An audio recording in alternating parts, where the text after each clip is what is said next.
What's up, everybody? It's the Arty 84 Show Live here, episode 180. Well, 188. The fuck? What show? 178. 178. There you go. Thank you for watching us on Facebook. As always, Adam the Mallet, live from his Blockbuster video to the left of me. And yes, it's we are still in our own isolated. 2 weeks to flatten the curve. Remember that. 2 weeks. 2 years to flatten the curve. Your mic on? Yeah. Oh, there you go. All right. Were you just talking? I couldn't hear you. Oh, I said, I don't even know. I might have been mumbling. I'm not going to lie. Just kind of. He's just like an angry old man just mumbling on you. Yeah. This is fucking miserable. Tonight on the show, joining us in a few, will be comedian Marty Fidelman from, I believe he's in California, from what I understand. Looks like he's in California from his credentials. You know, a lot of California people on the show here. I know. Well, it is a good time of day. Well, actually, no, I don't even know. What time is it there? 5 o'clock over there? Yeah. Nice. That's kind of a horrible time to phone in then if you're in California. That's what time people usually leave and work. But if you're unemployed. Yeah, but if you're a comedian, you know, you really don't go to work till 8. So this is like, you know, it's like a pre-game to warm you up, I guess. They use this to warm up. True. We were just talking briefly before we started about the show. So you play, it's an ESPN game that you play that they made for Xbox, right? Is that what you're saying? Well, it used to be a PlayStation exclusive for like the last 13 years it has been. But for some reason this year, it's also on Xbox, which is never going to happen again. Gotcha. But you said you were playing like a real season. Like, fuck, yeah. So, yeah, it's crazy because I haven't played a game like this in a long time, like a sports game, because Madden is just too difficult and to understand. At this point at our age to get back into it, I fucking don't know what's going on. Baseball's baseball. You swing, you pitch, you pick a pitch, you do whatever. But, it's like I'm, getting murdered out there for, not warming my bullpen guy up. That's awesome. And adjusting salaries. And it's crazy. But it's fun. It's, fun crazy, you know? So, the variable, it's actually pretty cool because there's a variable there that says that if you don't let the guy warm up long enough, he's not going to perform very well. Is there the variable as well if you let him warm up too much, he blows his arm out? That's a good question. There was a game I played before that was like that, but I could look. I haven't gotten that far yet because I just failed. You know? And how are you supposed to know what's an appropriate time for him to warm up? Is there a gauge that tells you how warm he is? Yeah, you check the bullpen and then you see the gauge. Yeah, where it is. Okay, which is kind of cool. So you're like a manager. Yeah, you're a man. I'm a manager. I'm a fucking GM. I got salary cap to worry about. I got to think about trades and shit. A lot of work. I have to figure out. I suck at hitting. I'm getting good at pitching, but I fucking suck at hitting and the fucking thumbstick and the swing and the power of my analog flick. So it's well, that's kind of why I like the Wii a little bit because baseball and the Wii, you could actually throw the ball and you could actually you got to go and they couldn't it's not like that. That'd be nice if they could incorporate more of a 3D into a PlayStation game like that. It's coming. It's coming. Why do they stop with the Wii? Does we have the rights to it or something like that? The patent to that interactive gaming? Well, no, it's Nintendo. I mean, it's just the sales went down and it had been going on for so long. Got to make a new. No, yeah, system. but why didn't I know Xbox had that little thing where it could read your. What the hell was that called? Remember? The Connect. Yeah, Connect. But PlayStation never came off something of that nature, did they? Yeah, they did. It's called PlayStation Move, but you held the rods and it would just know how you're moving. It didn't operate as much on a camera. It's like you're in a gay porn, jerking off 2 minutes at the same time. I guess you could look at it that way. Yeah, but that was so gimmicky. It just ended. You know, it was what it was. I used to work with this guy, Corey Smith, and on Friday nights, me and him used to close the bar together.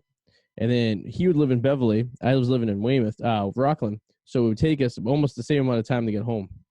We'd get home. We'd take a shower. Not together, but in theory. We'd get out of the shower, crack a couple beers. Now, at this point, it's probably 2:45 in the morning. And we would play Tiger Woods golf on Wii till fucking sunrise on Friday nights. Literally, we'd play all night. And just keep on going and going and going until one of us was like, all right, we got to go to bed. So I'd be out in my living room and just be but it was fun playing against someone because you just do it for yeah, you're just playing golf. You know, it went fast. It was you're getting drunk.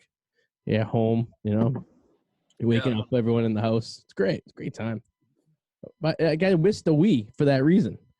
And I really hope when they come off the new version of this type of system, obviously the graphics are going to be a lot better than they were. But in addition to that, it's going to be like cool because it's going to be like so much more interactive. You know what I mean? In theory. There was a lot of connectivity. That's why it stopped. It was a fad because of the connectivity issues, like in motion and everything. It wasn't quite there yet. Yeah. You know, you can admit there's glitches. There was glitches. You know, with that kind of stuff.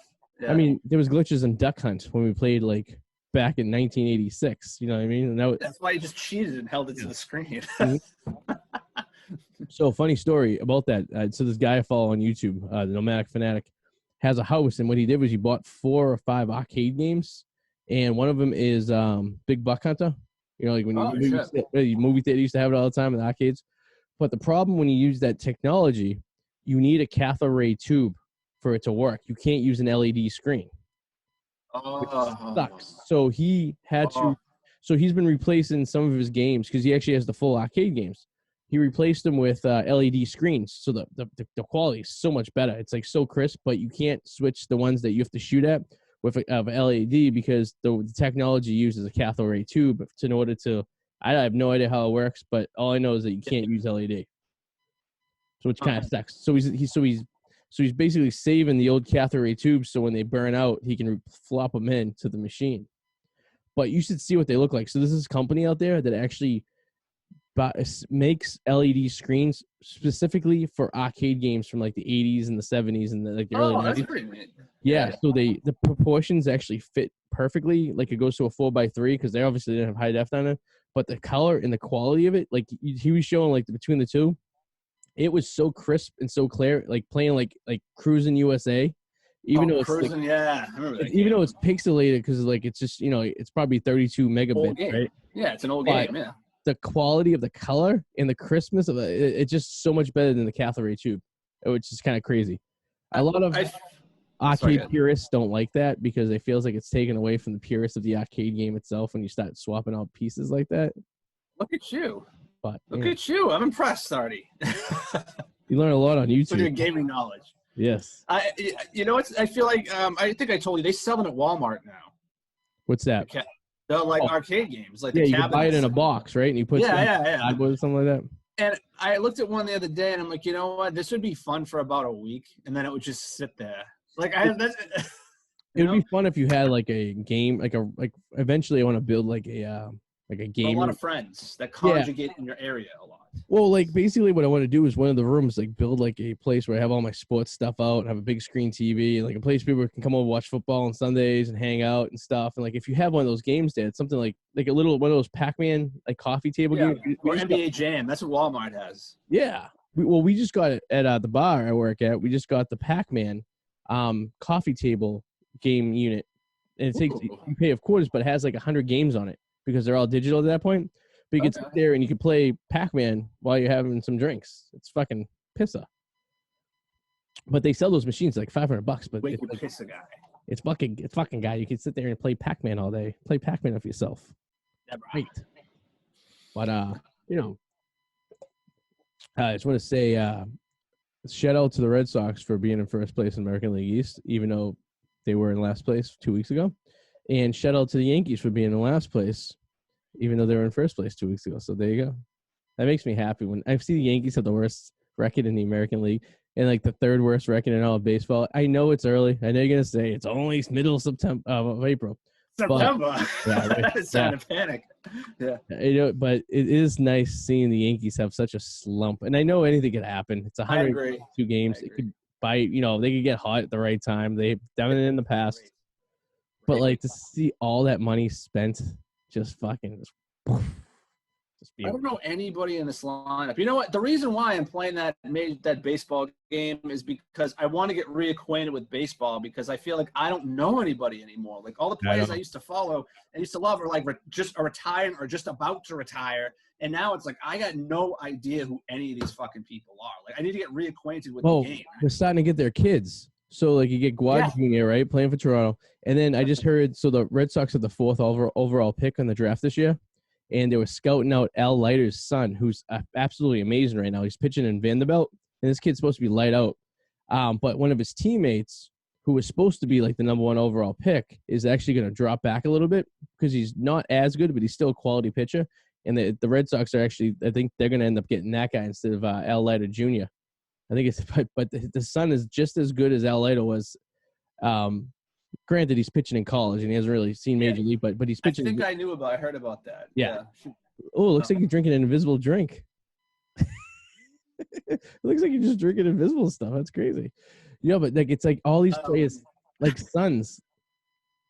Yeah, like Cal Yastrzemski, his grandson, right, is playing for the Giants, right? And then you have it's Val Jr. And then we're only a few years away. Like Ken Griffey's kids coming up. It's like it's all people we grew up like looking at as like great baseball players. Their kids now are starting to become like baseball players. It's kind of crazy. It's something that's going to make you really happy. So Giancarlo Stanton, he's batting 164 with 3 home runs. How bad did the Sox want that guy too? I know. It's just like remember Mock Texera? Yeah, how he was like, oh, I want to come to Boston, but my wife's from Maryland, so I think I'm going to go and sign with the Washington Nationals, and that was a whole big thing. And the Yankees aren't on my radar. It's either between the Red Sox.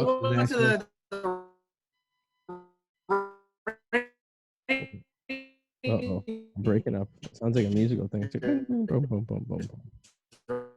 Oh, here's the internet crashing. Cool.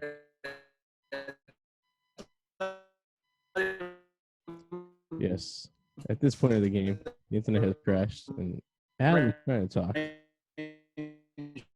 But while we're at it, we might as well bring in our guest for the night.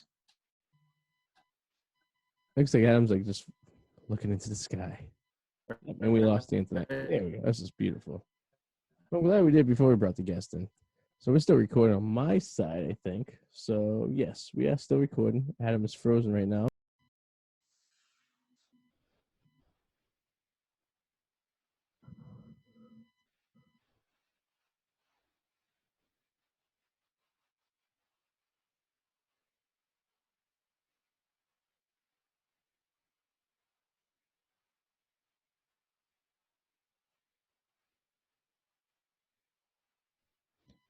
There's the box where Adam once was. Adam, you there?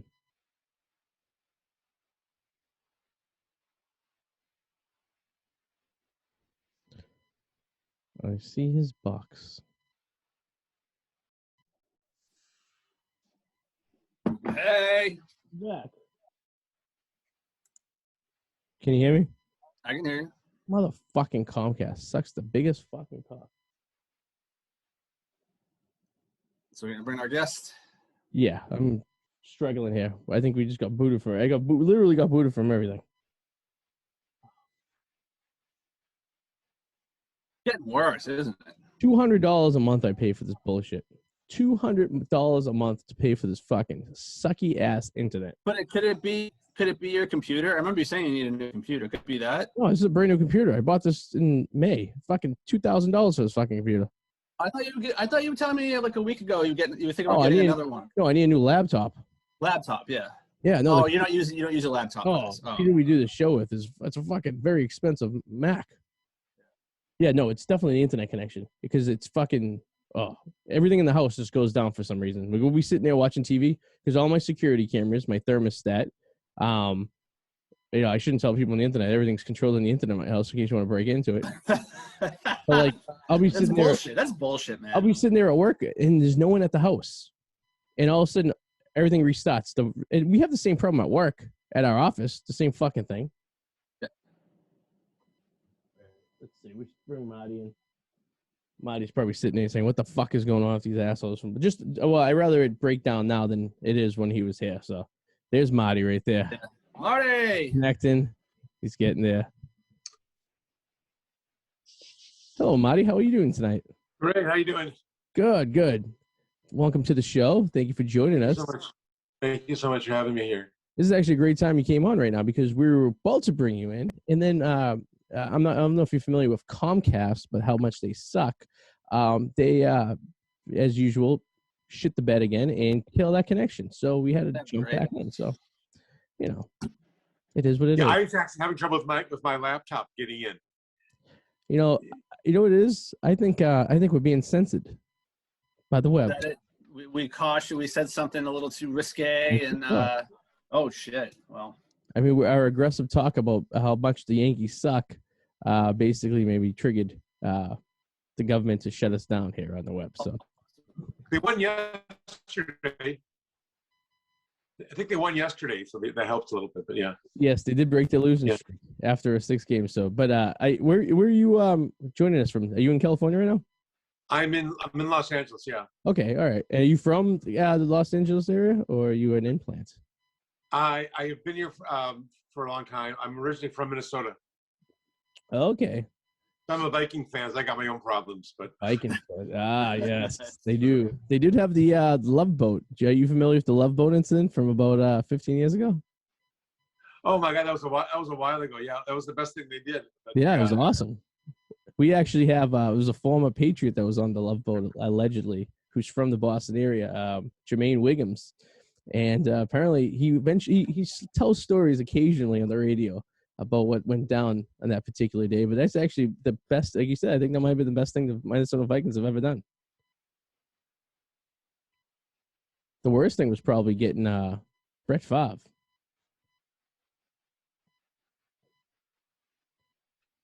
And here we are again. Because it does get, after a while, it's like I remember years ago, people would they go on a dating service, they meet a woman, there's some guy that would say, oh yeah, I had 4 dates yesterday. At some point, it's like, okay, it's enough, slow down.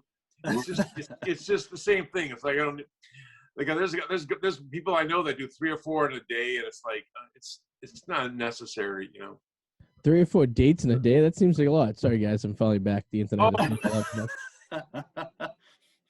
Fuck. Yeah. I'm assuming it could have been a 5-minute quick date. You walk by, you see her, you just keep on driving. That could have been the day too, or it could have been a 2-hour dinner. I don't. But I remember that, guys. Yeah, I had 4 dates yesterday. It's like what is wrong with you? Why would you? 4 dates sounds like a bad investment. So ridiculous. Like financially, it seems like a lot of money to be wasted. You know what I mean? Oh, it is. In my opinion, you might as well just get a hooker if you're gonna be blowing money like that. True. It's cheaper. It's a lot cheaper. I mean, I feel like that's a waste of money. It's expensive. I remember you get to a point in life, you're like, I don't want to fucking date anymore. Like, this is not a cost effective. Yeah. Arty. Yes, sir. How you doing down there? Phenomenal. I'm just thinking about the angry email I'm going to be sending Comcast and a few after the show's over. Absolutely ridiculous. This happened a couple weeks ago too. Remember this happened when we were like in the middle of the show? Everything just went out. We're a great conversation. Just fucking. Yeah, not many times though, but it's been happening more for sure. It's all about. I don't think they like us very much on the Facebook. It's not even the Facebook. It's the internet. I would see if there was the Facebook, they could blame us for being socialites, and then they just take us out. Yes. But it is what it is. What are you gonna do? But what were you guys talking about? Have you been? I'm assuming you guys are talking about virtual stuff at this point, right? No, maybe I'm just coming in the conversation at the bad time. Bring up. Well, it wasn't the best. Well, this guy's a little on the edge at the begin with, but it wasn't that terrible. It wasn't it's not like something that's some horrible joke. But that woman she obviously got an issue with it, and So I've had a few people like that where you strike a note and they're probably very inebriated at the time, and so you never know what they're going to do or say, But that's just that one particular place is a little more than most places you go to, or performing lunch for some group or some corporate thing. No one's going to be drunk or a jackass with the boss sitting there 10 feet away and you're watching. No one's going to It's probably best to pre-think of things. So if you get heckled, just to say it back to kind of disarm them, so that way you get back to your show. Yeah. You find corporate gigs are harder than clubs only for the fact that, like you said, no alcohol usually, but like it's like your material. It's such a diverse crowd, and typically the people at the corporate gig aren't like necessarily going to see you like they would in a club. It's just kind of you were there to see them kind of thing. Oh yeah, that is different. Yeah, in a club, I've been there where, they're having a good time. They're all out or a bunch of people are out in a group and they're all drinking, and it is a little bit different. They're ready to. But sometimes if you could just, I could just do a knock knock joke and they're just ready to laugh. And so sometimes Yeah. I can see that. Sometimes. I was thinking, we hired a at the bar I work at one year for the Christmas party. We hired a comedian, and it was a very mixed crowd of people. I mean, the age ranged from like 18 to like 60 from the people that worked at the restaurant. And we got this one particular comic who was a local guy, Boston area that I knew for many years. And man, it wasn't exactly his forte. He ended up sleeping with one of the waitresses, which was nice at the end. But as for the comic ability of it, it was kind of it was hit or miss. It was tough to gauge the crowd to see what they were like into. You know, it was kind of an odd thing too. I don't know why we hired a comic. Everyone just wanted to dance and get hammered, and like the comedy kind of like put a little speed bump into the fun.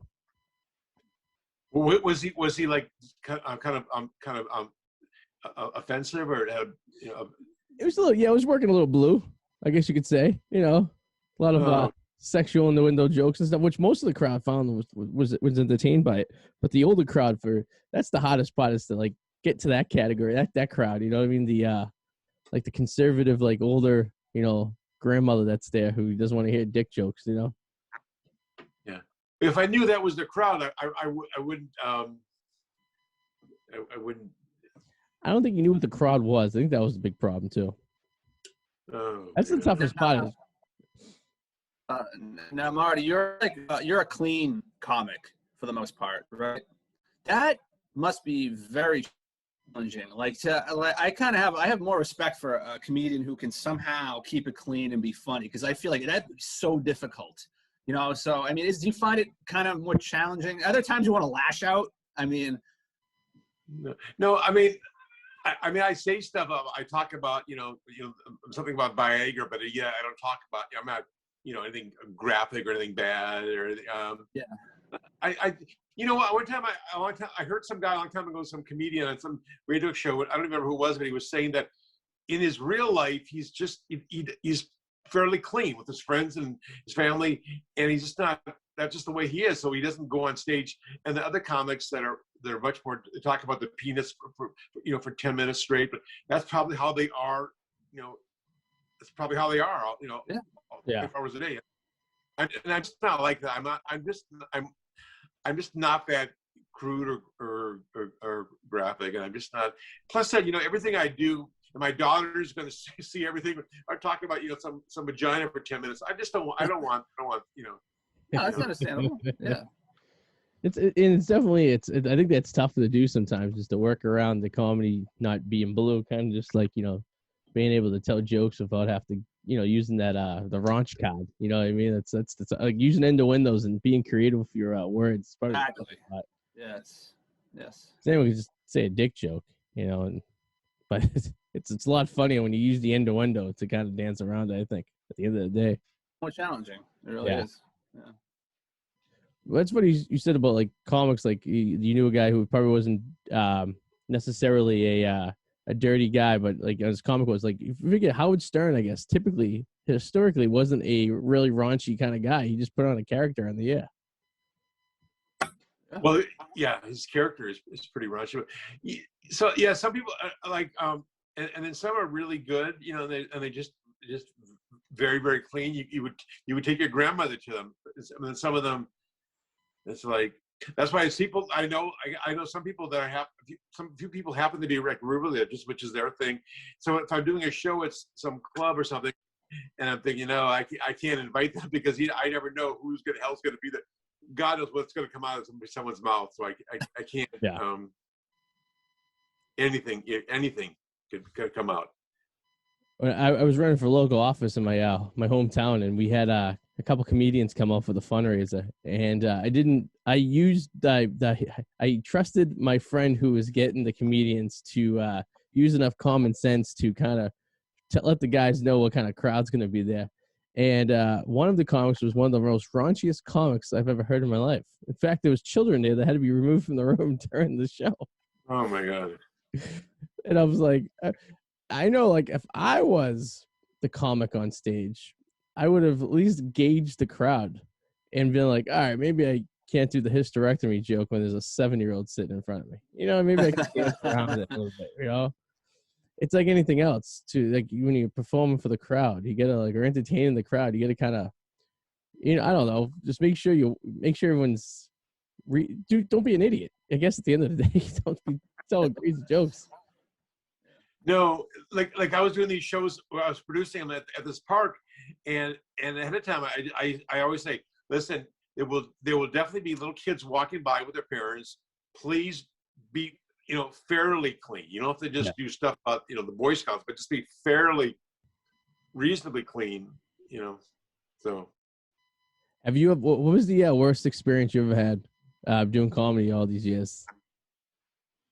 Like, was someone in the crowd, like a heckler or something, or like just like, I don't know. Well, I asked him about that earlier. He was telling me. Yeah, I haven't really had that. I've seen it. Oh, I've seen it. I saw one time, it was a comedy thing, and the guy said, the comedian said something. I don't remember what it was, and it wasn't bad at all. And then the guy in the audience, who has probably been drinking, he threw a glass at him. Which, I mean, nothing, no one got hurt, but, geez, someone could have been a problem there. But, and that was just so overreaction. And, but I've never had that, I've never, I'm not on the edge where I'm, making fun of different, races and people and pissing everybody off. And, well, that's good. I mean, that typically causes some problems at the end of the day. Pissing too many people off. Are you doing it? Yeah, there's people I know. Some of the people that are definitely, I could think of, that are definitely more likely to get heckled. They could probably handle it. I mean, they're a little more aggressive types, but they're going to definitely be, maybe they'll be like insulting some women, insulting women, or something, making some other comment. It could definitely happen to them more than it's going to happen to somebody else. The heckling is probably the toughest, because you could either do two ways. You could either just not acknowledge the person and just ignore them while you're on there and let them just heckle away and let everyone look like they're an asshole. And if you're at a big enough club, security will take care of them and escort them away. Or you can acknowledge the heckler, but you have to make sure when you acknowledge the heckler, like, I feel like most of the time when someone's heckling, everyone in the crowd's usually annoyed at this fucking person, unless you're totally bombing and like you're just like eating your own dick and it's like one of the worst shows ever. But for the most part, it's usually just like that one guy just being an asshole thinking he's bigger than everyone else, and the crowd usually hates him. So I always found out, like, when the comedian engages the guy and kind of just talks to him like he's a child, like an idiot, it usually it works out pretty well. You get material out of it, actually, because he's actually providing you with free material. True. Yeah. Yeah. I was always told years ago, the last thing you ever want to say is, "Okay, smartass, if you're so funny, come on up here and tell a joke." Oh, yeah. You don't want to do that. That could be bad. That could be actually horrific. Yes. You don't want to give them a microphone. Yeah. That's the thing. You want them to continue yelling and screaming, because usually I was at the Comedy Cellar in New York once. I was watching a show, and these big, like, Guido, like, housewives in New Jersey people were there sitting at a table next to me, right? And they're just getting loud, obnoxious, and all the guys, look like, Vinny Bag of Donuts, look like they couldn't put their arms down because they're still, muscles are so big from steroids, and they're sitting there and they're just being loud and obnoxious. And I think it was Dave Attell was on stage, actually, and it's towards the end of the show. It's the late show. It's like the 10 o'clock show. And they're getting, like, really, really, like, rowdy. And the guy starts, like, trying to, like, every time Attell would tell a joke, this guy would go and be a smart ass about it. And I seen Dave Attell, he had such a way of undressing the guy that he basically put his, like, tail between his legs and didn't know what to say. Like, the guy was saying something. And it's such a unique technique to be able to do that, to, like, try to undress the person and bring them down to a point where, like, they have nothing to stand on, to the point where everyone in the crowd he was with, the group he was with, was just kind of laughing at Attell, making fun of this guy, except for the guy's wife, who was getting super obnoxious and she had a hail in her hand, she's swinging in. But other than that, it's a very unique technique that I guess you have to learn it, right? I guess the only way you know how to do it is if you're thrown in there and have to. Yeah. Just I've seen people that they get somebody and then they talk to them. They kind of they talk to them like there's some moron, and but you still, I've seen even videos. I've seen people where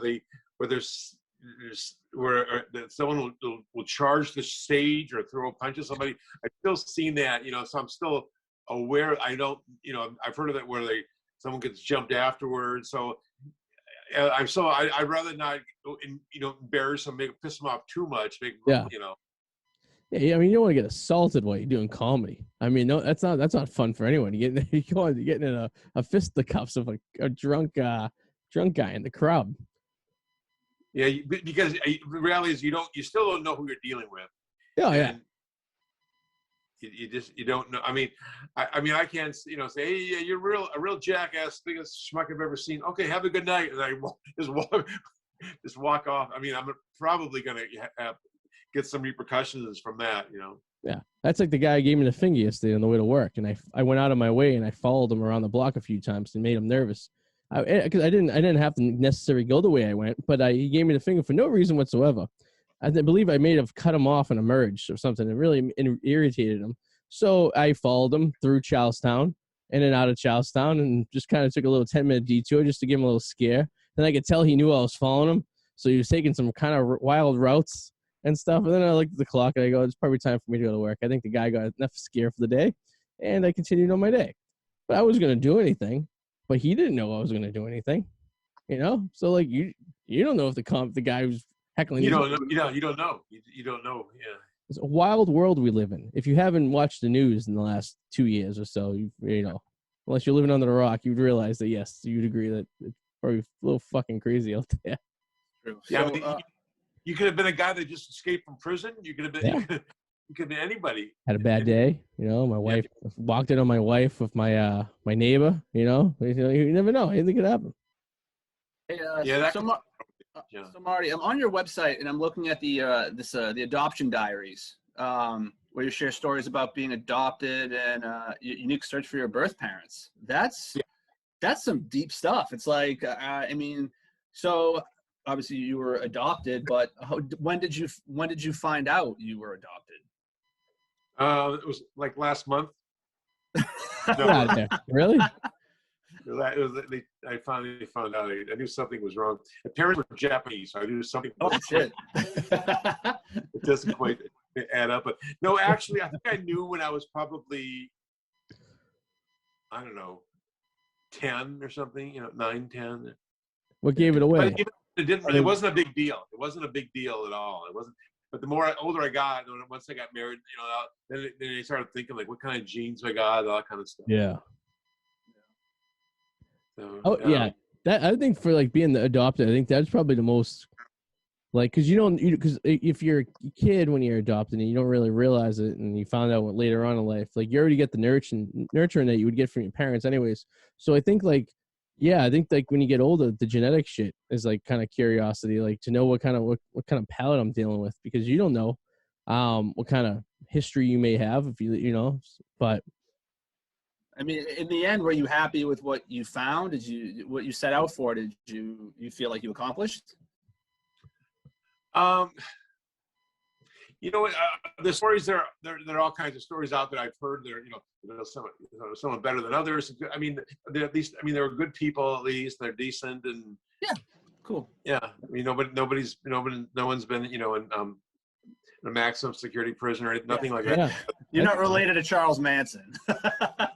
That would be pretty bad, but no, it's good though. Did you ever find out like why you were like? I know it's kind of going deep here, but like, the best information I got at this point. Well, first of all, you're talking years ago.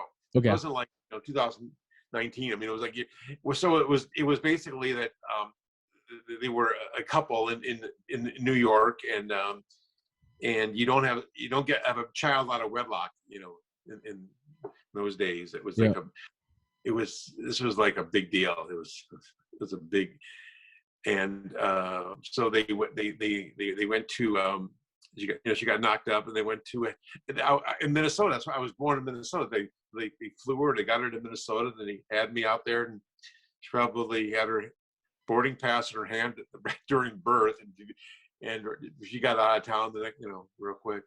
Oh wow, Jesus, that's kind of crazy, huh? Yeah, but like, if you ever like when you're school, did you ever hear people like some girl all of a sudden she had to like supposedly had to go live with an aunt in Kansas or something? Yeah. Yes. I have a new favorite aunt in Idaho. I got to spend 6 months with, and Yeah. it's probably what it was. Oh wow, that's crazy. Like nowadays, it's like I don't know if I would say it's not so much a big deal, but like I feel like it's more data is more accessible these days. So like a kid who's maybe put up for adoption nowadays has a better chance of tracking down. But like you, I mean, several years ago, it was tough to. How did you even start on the path of trying to figure out where to start to try to look for your parents? Well, I was in this search group I went to at the time, and I would say I had the best time there. It was fun, and there's different they teach you different things, different organizations to help, and I would contact the different the courthouses and the agency that I came from. But even like last 10, 20 years, I mean, there's been more changes with the 23andMe. That would be a big. I went through them. Or what's the other one? Ancestry.com. Ancestry.com. Yeah. So there's other ones out there, and there's a couple of other. In fact, this other woman I heard from, she found somebody through this other agency. They helped. They weren't around before. Some of it is they use the blood work, or saliva. They put it into a jar, but some of it they can just find you.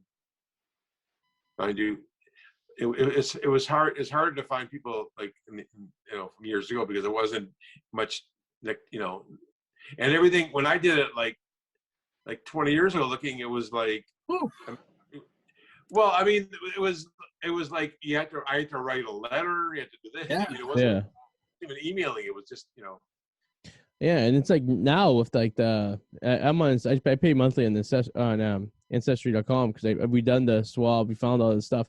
But like I'll get an email like every few weeks saying like we just found another possible relative. So you go in, you look in there, and you kind of back check it a little bit to see if everything starts making sense. And you kind of have an idea, or at least when you know who your parents or grandparents were. It's like it's easy to kind of put pieces together to figure it out, but to go kind of blindly into it, you're dependent on science. Thank God for science. I mean, it didn't get LJ convicted, but if I was able to find out who your biological parents are. I was on the Ancestry.com, and it's like, I mean, to me, it's like, it's like Stevie Wonder playing goalie. It's just, I mean, I'm just lost out there. Yeah. And I these people, I live in Vermont, and I got a name I never heard of, and they don't know who I am, and we don't. It doesn't really. I got to the point. I actually called their main office, and I said, "Oh, you want to make sure that these are not just that they're real people. They're not just actors in there." Because I never heard from anybody, so I don't know. It's kind of weird. Oh, that's wild. Jesus, that's gonna be something. These people. They're paid extras from working on some film or something. I couldn't figure out who they were.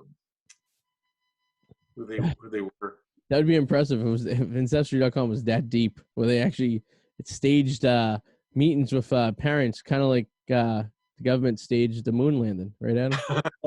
Yeah, bots pretending to be your relatives. Oh my God, that's gonna happen. That's gonna freaking happen. It's like, it's scary. This is and then they try to sell you something at the end of the whole conversation. like a time we shift. can say the $400 photo opportunity in the book with your name. And we'll have you take the picture. Yeah, it was. It's kind of weird.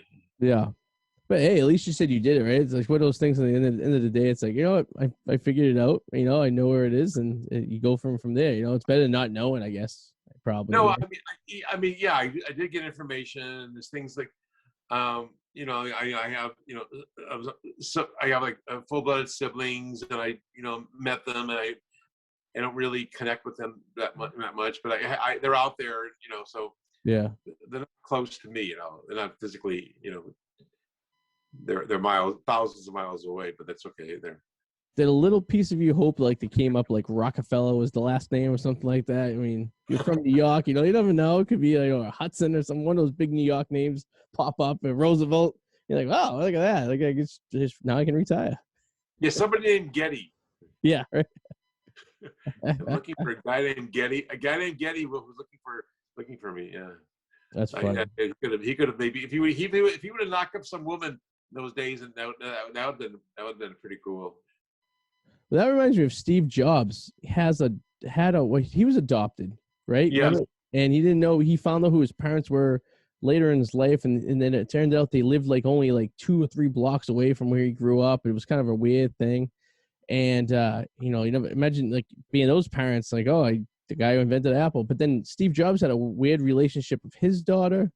If I remember correctly, it was a weird kind of like, I don't know. It's weird how things go deep sometimes, and it's just like, kind of freaks you out sometimes.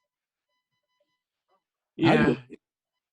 I'd be afraid like having relations with some girl and finding out she was your half sister or something like that. You know what I mean? Like, you never know. It could happen. Yeah.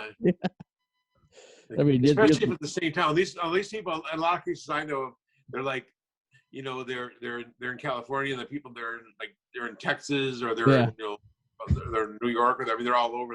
So, you don't have to make that for adoption here, and then 10 years later, they very well could be 10 miles away. We can. They could be the people that are heckling you at the comedy club or something, because you just don't know. It's fucked up. Your sister was heckling you, and you're like, "You're my sister." Like, my sister heckles me, and I know who my sister is. So, I mean, I guess it doesn't really matter at the end of the day. It's probably better you don't know them. Yeah. But Marty, all right, we're getting to the end of the show. What are you working on? You want to plug anything, your website, or any upcoming shows you have? Well, I'm actually doing that. You mentioned the adoption thing. I'm doing this adoption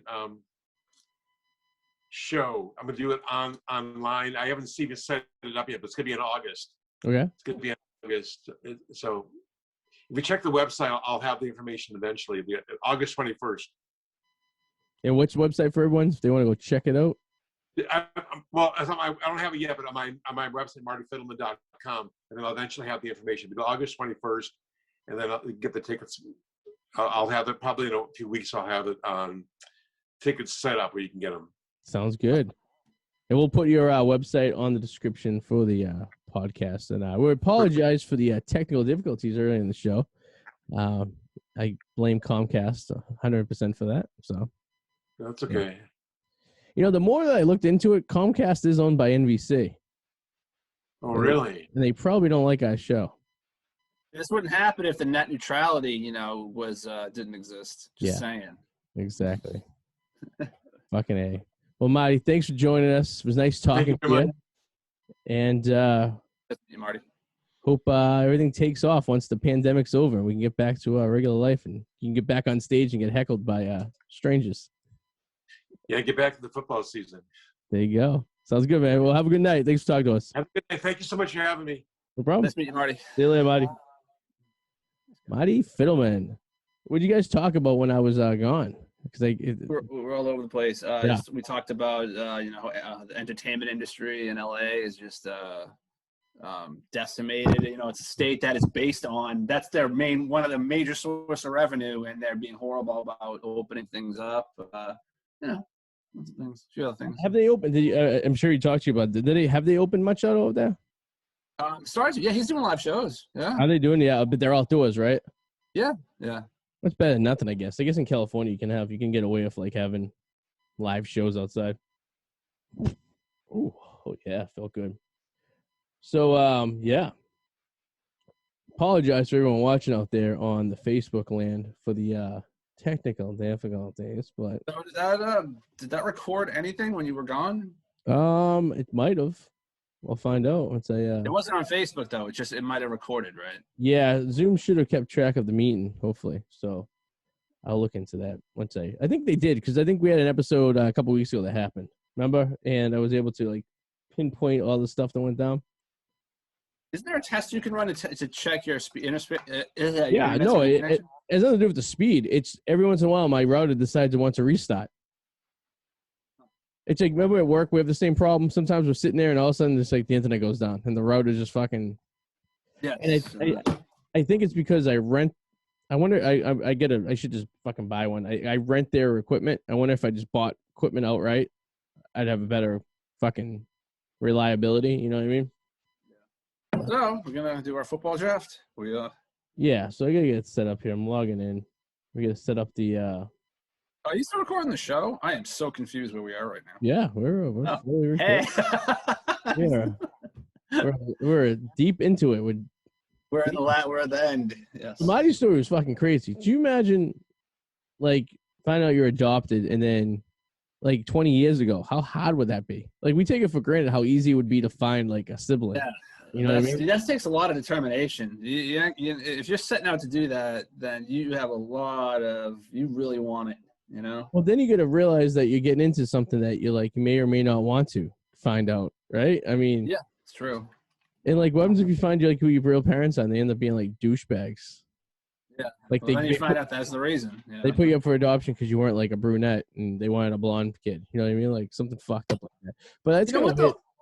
I would actually be relieved then if they put me up for adoption, because why the hell would I want to be with an asshole like that? They did me a favor. True. Yeah, right? Yeah, they actually put you in a better place than you were.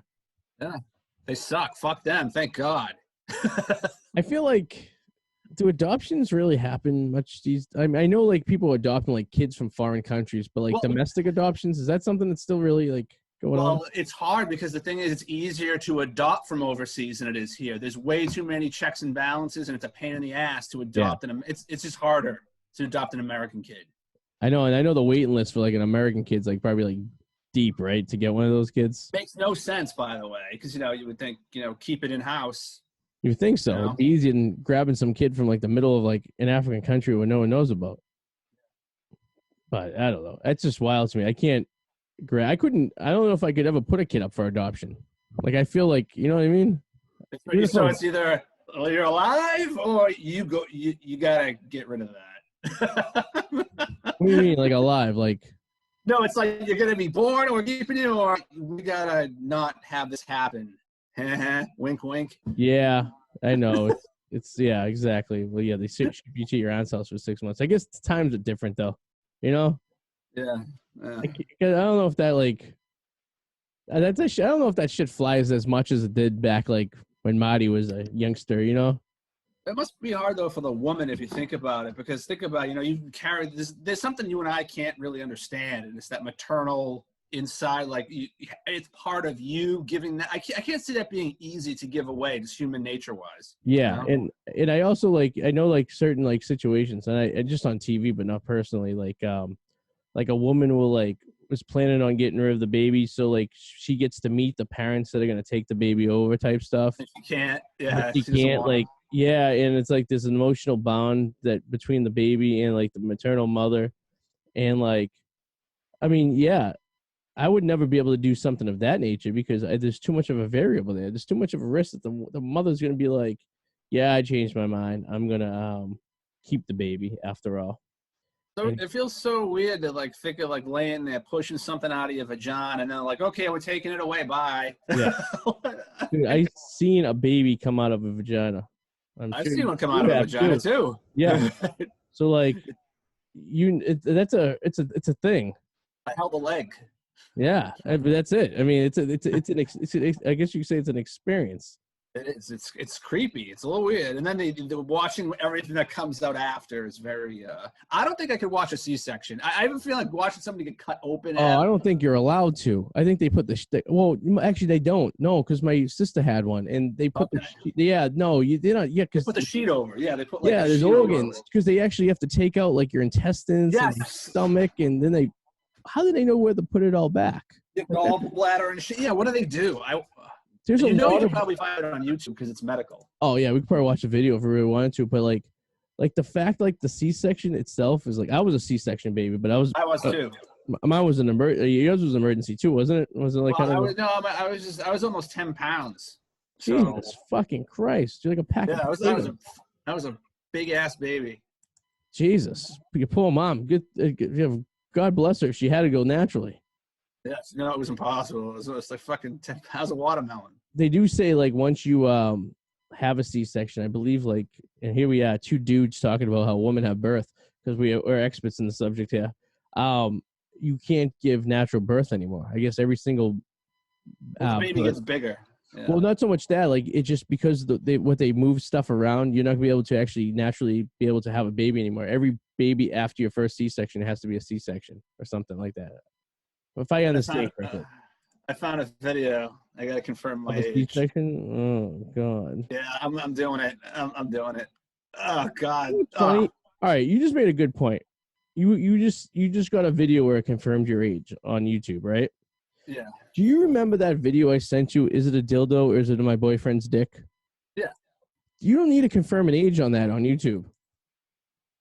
Interesting. You have to set that. Because you have to set that, but if you get caught, there could be repercussions. Yeah. Well, it had over like 5 million views. You would think it would have been caught by now.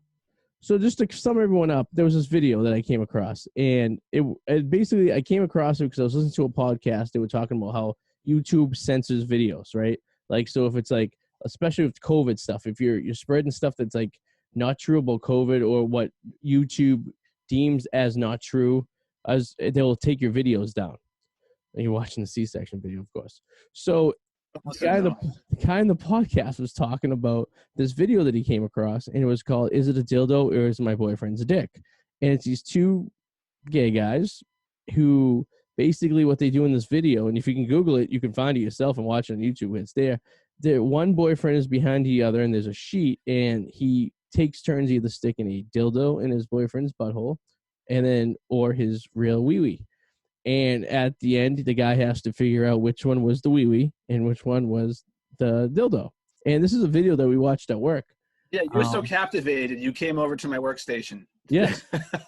I was fascinated, not by the sexual nature of it, but by the fact that this was allowed to be put on YouTube without without an age restriction. Like, that's not science to me. Is it to you? Like, it's softcore pornography. Dude, I'm watching them burn the fucking flesh off of somebody's belly with a laser right now. Okay, this is really fucked up. Just imagine what that smells like, too. I can watch, like, horror movies where, like, the killer hacks off someone's head. I find it hilarious. I don't find it scary. I find it funny. This I'm having trouble watching because it's real. Yeah. It is fucking real. Like, I'm going to stick it out. I'm going to keep it next to me. Glance over every once in a while. I don't see any intestines yet, though, Artie. I'm giving you my play-by-play. We have not seen any intestines yet. Maybe you can find the link. We get the link of that, right? And then we can put it as the homepage to everyone's computer in the office. So, like, when they get into work the next day, first thing they open is they're burning the flesh off this woman's stomach at the top. I might have to send you this later. Yeah, if you're really curious. Send me the link. I'm curious as well. I mean, I'm into, it is natural, I guess, right? It is, but it's fucked up. Well, this video, we're going from beginning to end here. This video is almost 30 minutes long. Let's see. All right. So, all right, I get all the balls in the lottery right now. We're going around the show today. We had Marty Fidelman on, comedian from LA. And then we're talking about video games. Now we're talking about C-sections. And now we're talking about fantasy football. I know it's people saying, why are you talking about fantasy football? It is, what month is it? We're in April. But in our league, as we don't know, we do a little league here. And it is basically, we've done this for several years now. Over here. There we go. This is funny. So it's like NFL draft, and while Adam watches the C-section. Yeah. So basically, what we do, if you're watching, is we've been getting really into like the technicalities of the fantasy draft. So like we're getting the league more involved, a little more, special, if you could say, right? So we had a poll last year of a bunch of new rule changes, and we put those in place, but here we go. Oh! What happened? Did you see the baby come? You see the intestine? Oh, I don't know what I'm looking at, dude. Oh, fuck. Sorry, I didn't mean to interrupt. Yeah, this is no. fucking horrible. You're watching a C-section. My reaction. Oh, my God. It's like fucking Alien. Now you know why they put the sheet up, so you don't see Holy shit, dude. This is fucking... Sorry. The balls. I hope if you get a girl pregnant someday and she has to get a C-section, you've just learned your lesson why you don't look at it.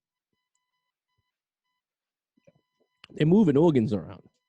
You gotta start like the 10-minute mark when I send this to you. It's just... Okay. Yeah, they're moving orgons. Which is like, it's like, have they dug the baby out yet? Or are they still moving stuff? It looks like there's a fucking turkey coming out of her. What the fuck am I looking at? That's not a baby. I don't even know what I'm fucking looking at, dude. It's amazing. Fucked up. They can cut a hole that big. It looks like they're pulling a fucking raw turkey out of her fucking stomach right now. It's fucking horrible. It's absolutely amazing, though, right? When you think about it. It's probably intestines. Gallbladder? Fucking. Pretty impressive. Let's see. What am I doing here? Lottery draft pick. This is going over here. I do. All right. I'm going to tell you when it sends to you, you got to start at a certain time so where it just picks up. Okay. Yeah. And you're going to watch from there. And well, a numerous amount of time over the years. Basically what we did, we have this league. We've been going around since 2014 at this point, I believe. And we're getting really serious. So we do draft picks. The reason we do it in April is because we allow our players in the league to basically trade their draft picks if they like, and it's going to get a little more involved after next year because we get to keep a player this year, and the next year we get to keep 2 players, and it's eventually becoming like kind of not a dynasty, but a more in-depth league that everyone's involved in. And so far it's been pretty good. We've had only 1 repeat Super Bowl champion of all the time. We've had different winners every year. And we also had, for example, teams that were like in last place the year before with this new system actually make the playoffs this year. The only team that has not been successful has been my team. For some reason, I always finish within 9th or 10th place, which is fucking, you can tell I'm definitely not rigging it, because if that was the case, we'd be in a lot better shape than we were. So yeah, that's how that goes. I guess I can't make this any larger. So anywho, there we go. We're going to pick. So if you're watching in the league, you're going to know where your draft order is going to be picked. Now, we did this weighted by balls. So if you came in first place, which our Super Bowl champion is friend Erica, she has the least amount of balls in the pick. And her husband, who was a former 2-time Super Bowl champion, finished last place last year. And he has the most balls in the draft. So we'll figure out who's going to get first pick. So too bad we don't have any sound effects. Do. We're going to go backwards. We're going to start at the bottom, and we're going to move up to the first pick. So the 12th pick of the draft is going to be Erica, who won the Super Bowl last year. So that makes sense. She won the Super Bowl. She's going to get the last pick. Now, it's a snake draft, so she gets 12 and 13 going on forward, but it is what it is. So she will get the 12th pick of the draft. Really small. I can't see that. It's really small. That's fine, though. I can just hear you. I can listen to you. Can you blow it up? No. I can see it all, but it's really small. Yeah, it's... Let me... hold on. I can actually probably increase the size here. Maybe this is zoom. I'll get your draft sound ready. Oh, do you have that? Yeah. Oh, there we go. Oh, here we go. Okay. Let's see. Is that better? No, it's the same. The same? All right. It's a little bit better. Fine. All right. So, with the 11th pick of the draft, you were picking 11. Okay. 4 balls in the draft. There you go. All right. That. Number 10. It'll be Matt. Let's see. Number 9. Eric Danger Powers, 9th pick of the draft. All right. Pick number 8. Joey will get the 8th pick of the draft. Number 7. His brother Matty will get the 7th pick in the draft. Whoop. All right. Number 6. Your cousin hasn't gone yet. It's still in the mix? The fuck? I know. It's... The other Joe from Seattle will get the 6th pick. Number 5. All right, Joey, who finished last place last year, will get the 5th pick this year. This is looking good for me. I haven't got picked yet. There you go. Number 4. Oh, there I am. All right, I'll be getting the 4th pick this year of the draft. Number 3.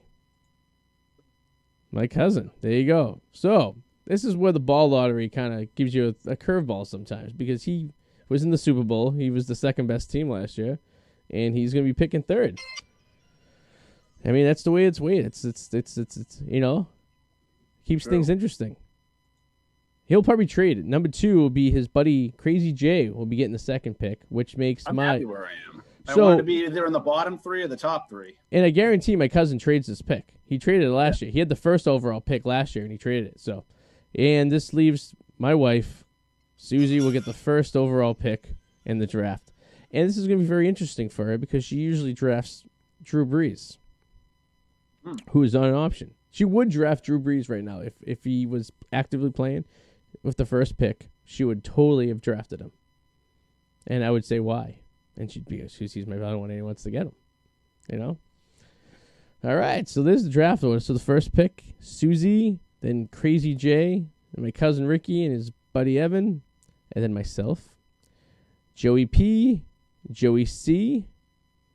Oh, and then we got, after Joey C, we got Matty M, Joey M, Eric Danger Powers, Matty R, of course, Adam the Mallet, and with the 12th pick, Super Bowl champion of last year, Eric Aaron, which you still have the trophy at your house, don't you?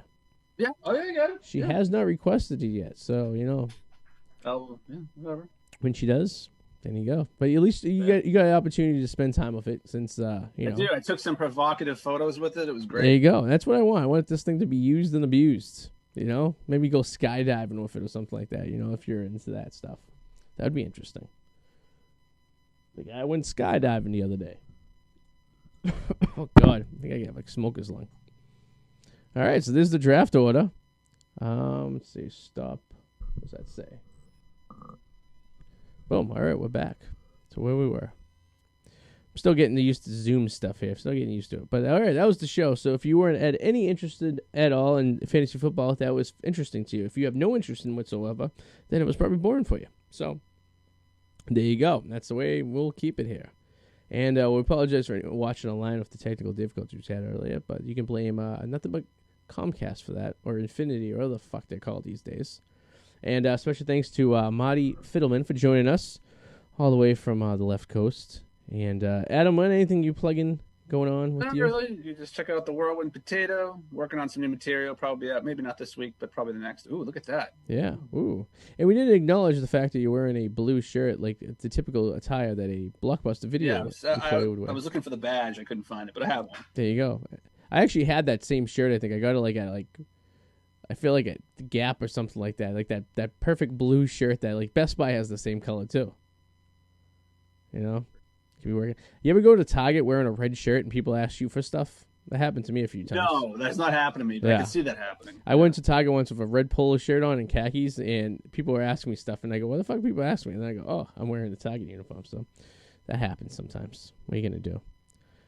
But all right, my man. We'll see you guys next week. We'll see you next Thursday. So stay tuned. Next Thursday nights at 84 Show. Signing out. See you later. Bye.